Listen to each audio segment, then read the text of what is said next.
This is Optimal Finance Daily, episode 153, How to Live in the Land of Enough Money, by Courtney Carver of BeMoreWithLess.com.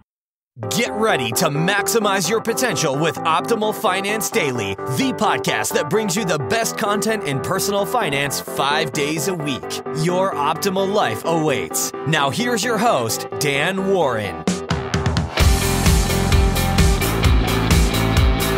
And welcome back to Optimal Finance Daily. Hope you're enjoying your week so far. This is, of course, where I read to you from some of the best personal finance blogs on the planet. And today's episode has been generously sponsored by FreshBooks, the cloud accounting software made for small business owners and freelancers. In the last couple of days, they just launched an all-new version that's easier to use than ever. I'll tell you more about that later, but for now, you can try out all their features for a month free, without giving them a credit card. Just visit freshbooks.com/finance. And now let's hear Courtney Carver's post as we start optimizing your life. How to Live in the Land of Enough Money, by Courtney Carver of BeMoreWithLess.com. I'm sure you've heard the saying, money makes the world go round, or show me the money. There is no doubt that money is important, but when it becomes the object of your affection or the subject of your nightmares, it's time to shift focus. I recently had the honor of posting Living in the Land of Enough on one of my favorite blogs, becomingminimalist.com by Joshua Becker. If I didn't know before, while writing that post, I realized that the land of enough is exactly where I want to live and wanted to explore it with you further. Over the next few weeks, we will dig deeper into money, time, unplugging, food, space, entertainment, and gratitude. Test driving the move to the land of enough for a few days or week is one thing, but to ensure permanent change, you need to define what is enough. While each one of us will have a different version of enough, and that definition will change throughout our lives, some of the basics will be universal. Since I just wrote about getting out of debt, step 1 of living in the land of enough is the perfect place to start. 1. Money. Save your money.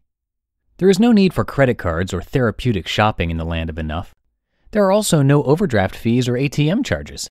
Just put your cards away for 10 days. Then, keep a list of purchases you would have made if you were using your credit card or if you were shopping for sport, and take note of the money that you didn't spend. That was the recommendation for a short hiatus in the land of enough. For a longer stay, like a lifetime, you will need to consider how much money you need. Ask questions like, do I need to make more, or is this enough? If I started a minimalist business, what would I need to make? Consider this, if you are always trying to make as much as you can, and then more than that, what are you sacrificing? What is enough for you? This is not to say that you can't make a bunch of money in the land of enough, but if you are making it just to have more, then other areas of your life may be lacking. Ask this question, would I be happier if I worked less and made less? There are 3 important things you can do with your money. You can save it, spend it, or give it away. Each of these options has merit, and having enough involves all 3. A long time ago, people bought what they could afford. Then, when they ran out of money, they stopped buying things until they made more money. In 1914, Western Union offered the first charge card, which was printed on paper for consumers. The first official charge card was invented in 1950 by Frank McNamara, who called his card Diners Club. In 1959, American Express was the first company to issue embossed plastic charge cards. With credit cards, no one had to wait for anything anymore, and they didn't. Today, you can charge it, rent to own it, and even cash checks early if you are willing to pay the price. Unfortunately, the price has become bigger than just an exorbitant interest rate. When you can get anything you want any time of day, you become unsatisfied, uninspired, and kind of lazy. Living in the land of enough. How to. Spending. Vote with your dollars and buy things that you need and care about. Do not buy to feel. If shopping gives you a rush, you are missing something else. Every dollar you spend supports someone or something. By supporting what you care about, every dollar gets a vote. Saving. After you are debt-free, save 15% of your income for retirement.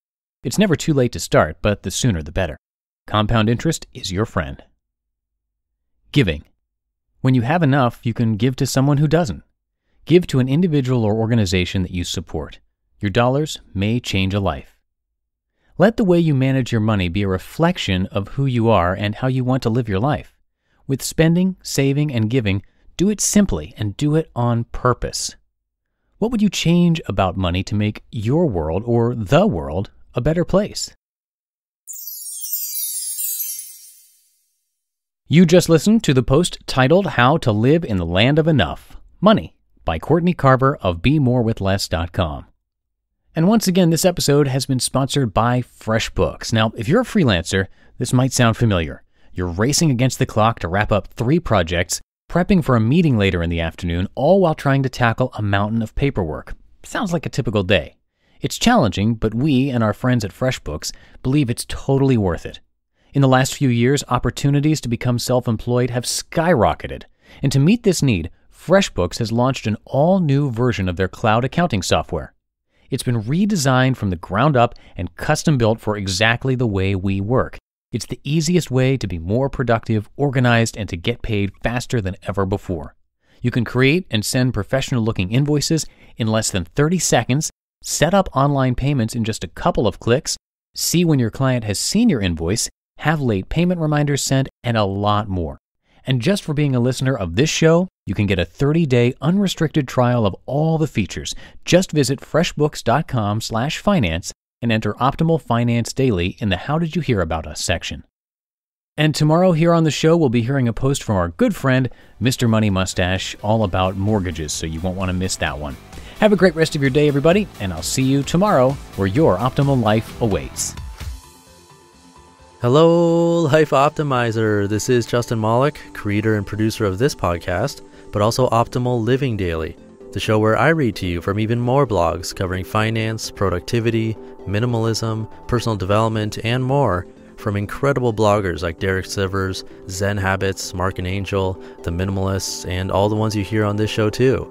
So if you enjoyed today's episode and like taking amazing blogs on the go, come on over to Optimal Living Daily and subscribe to that one too. And together, we'll start optimizing your life. You've been listening to Optimal Finance Daily. Be sure to hit the subscribe button to stay up to date on each new episode and head to oldpodcast.com. That's OLDpodcast.com for a free gift as well as more actionable tips and resources to help you maximize your potential. Thanks for joining us, and remember, your optimal life awaits.